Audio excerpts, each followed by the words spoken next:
2017 December 22 அன்றைக்கி தான் உன்னை முதல்ல சந்திச்சேன்.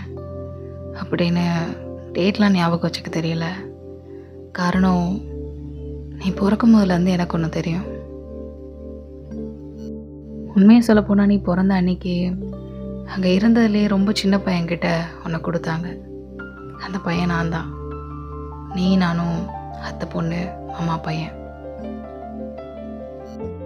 கூட பிறந்தவங்களுக்கு எப்படி ரத்த பந்தம் இருக்குமோ அது போலவே ஒரு அருமையான உறவு இது. ஆரம்ப காலத்தில் கூட்டு குடும்பத்தில் சந்தோஷமாக தான் இருந்தோம். வளர வளர அப்பாவுக்கு ட்ரான்ஸ்ஃபர், மேற்படிப்பு அப்படின்னு வெவ்வேறு இடத்துக்கு பிரிஞ்சு போயிட்டோம். கல்யாண பருவம் வந்ததுக்கப்புறமா மாமாவை தான் கட்டிக்குவேன்னு நீ அடம் பிடிச்சது என் கண்ணுக்குள்ளே நிற்குது. ஆனால் நான் உனக்கு தகுதியானவன் இல்லை. ஏற்கனவே ஏற்பட்ட காதல் தோல்வியால் வாடி போயிருந்த எனக்கு குடிப்பழக்கம் அறிமுகமாச்சு. அதுவே என்னோட வாழ்க்கையாக மாறிச்சு. அது இல்லாமல் ஒரு நாள் கூட என்னால் உயிர் வாழ முடியாதுங்கிற சுச்சுவேஷன் வந்துச்சு.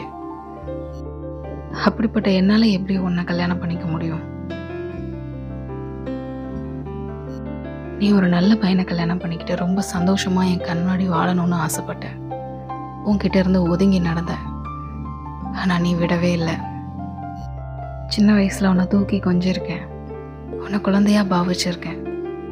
இதை தவிர நான் உனக்கு வேறு ஒன்றுமே செய்யலை. ஆனாலும் நீ ஏன் என்னை சுற்றி சுற்றி வந்தேன்னு எனக்கு புரியலை. கடைசியாக என்னோட அடமா அல்லது உன்னோட பிடிவாதமான்ற போது உன்னோட பிடிவாதம் தான் ஜெயிச்சிச்சு. உன்னை கல்யாணம் பண்ணிக்க நான் ஒத்துக்கிட்டேன். ஆனால் அதுக்கு ஒரு கண்டிஷன் போட்டிருந்தேன். இந்த ஆல்கஹால்னால என் உடம்புல இருக்கிற ஒவ்வொரு பார்ட்ஸும் ரொம்ப சேதமடைஞ்சிருக்கு. நிச்சயம் நான் ஒரு நாள் செத்துருவேன்னு எனக்கு நல்லா தெரியும். ஆனால் அன்றைக்கி நீ என்ன நினச்சி புலம்பிக்கிட்டு இருக்காம வேற ஒருத்தனை கல்யாணம் பண்ணிட்டு சந்தோஷமாக இருப்பேன்னு ஒத்துக்கிட்டா மட்டும்தான் நான் இப்போ உன்னை கல்யாணம் பண்ணிக்குவேன் அப்படின்னு உன்கிட்ட சத்தியம் வாங்கினேன். உனக்கு அது எவ்வளோ கஷ்டமாக இருந்திருக்கும்னு எனக்கு தெரியும். அதை ஒத்துக்க முடியாமல் நீ என்னை விட்டு போயிடுவேன்னு நினச்சேன். ஆனால் நான் எதிர்பார்க்காத விஷயத்தை தான் நீ திரும்பவும் செஞ்ச. நம்ம கல்யாணம் நல்லபடியாக முடிஞ்சது. என்னை மனசில் நினச்சி போராடி ஒரு பையனை பெற்று கொடுத்த. ஆனால் இது நாள் வரைக்கும் குடியை விட்டுருங்க, அது நம்ம குடும்பத்துக்கு நல்லதில்லை, இப்படிலாம் நீ ஒரு நாள் கூட அட்வைஸ் பண்ணி நான் பார்த்ததே இல்லை. எதுவுமே சொல்லாமல் ஒரு மனுஷனால் எப்படி திருந்த முடியும்? ஆனால் நான் திருந்தினேன் உனக்காக. மிச்சம் இருக்க போகிற நாட்களை உனக்காக ஸ்பெண்ட் பண்ணணும்னு நினச்சேன். உன் மடியில் என் உயிர் போகணும்னு நினச்சேன். அவன் பிறந்த பிறகு ஒரு நாள் நைட்டு வீட்டு வாசலில் கட்டில் போட்டு படுத்துக்கிட்டு நிலாவை பார்த்து பேசிகிட்டு இருந்த நாள் இன்னும் ஞாபகத்தில் இருக்குது. அப்போது உங்ககிட்ட புலம்புன ஒரு விஷயமும் எனக்கு ஞாபகம் இருக்குது. ஏம்மா, என் அப்பா எனக்கு ஒரு நல்ல ஹீரோவாக இருந்தார். ஆனால் என் பையனுக்கு நான் அப்படி இல்லை. நான் ஒரு குடிகாரன். என்கிட்ட அது ஏதாவது ஒரு விஷயத்தை அவன் கற்றுக்கணும்னு நினச்சா கூட அது கெட்டதாக தான் இருக்குன்ற அளவுக்கு என் மனசுலையும் என் உடம்புலையும் அவ்வளோ ப்ராப்ளம்ஸ்.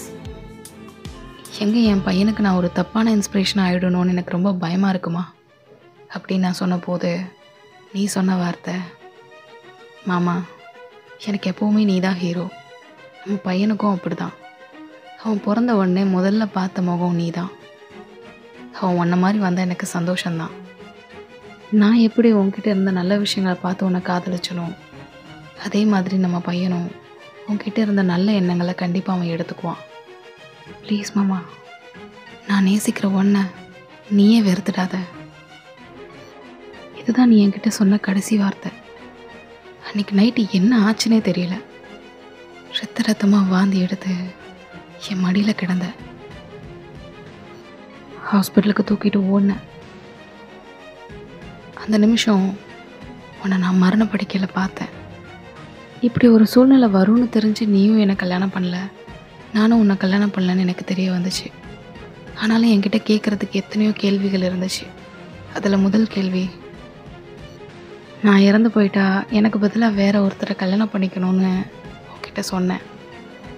அந்த நிமிஷம் எப்படி ஒரு நரகமாக இருந்திருக்குங்கிறத இப்போ என்னால் உணர முடியுது. நீ இல்லாமல் என்னோடய வாழ்க்கை எப்படி அமைய போகுதுன்னு தெரியலை. ஏற்கனவே ஒருத்தி என்னை நேசித்து விட்டுட்டு போனான். அப்போ குடிப்பழக்கத்தை கையில் எடுத்தேன். ஆனால் நீ என்னை விட்டுட்டு போகும்போது அந்த குடிப்பழக்கத்தை கையே விட்டுட்டேன். எல்லாம் நம்ம பையனுக்காக. நீ எனக்கு பரிசாக கொடுத்துட்டு போன அவனுக்காக. இனிமேல் இருக்க போகிற வாழ்க்கையை நான் உன் கூட ஸ்பெண்ட் பண்ணணும்னு நினச்சேன். ஆனால் விதி வேற ஒரு திட்டம் போட்டிருக்கு போல. வேறு வழி இல்லைனாலும் இதை நான் ஏற்றுக்கிறேன். இதுக்கு மேலேயே நான் ஹாஸ்பிட்டலாக தூக்கிட்டு அலையாத மாமா. ப்ளீஸ், இந்த கடைசி நிமிஷத்தை மட்டும் உன் கூட ஸ்பெண்ட் பண்ணுறதுக்காக எனக்கு கொடு அப்படின்னு கேட்டேன். என்னால் என்னடி பண்ண முடியும்? எப்படியோ எங்கேயோ போயிருக்க வேண்டியவன் இந்த ஜென்மம் உனக்காகன்றத புரிய வச்சுட்டேன். நம்ம பையனை நான் வளர்த்து ஆளாக்குறேன்.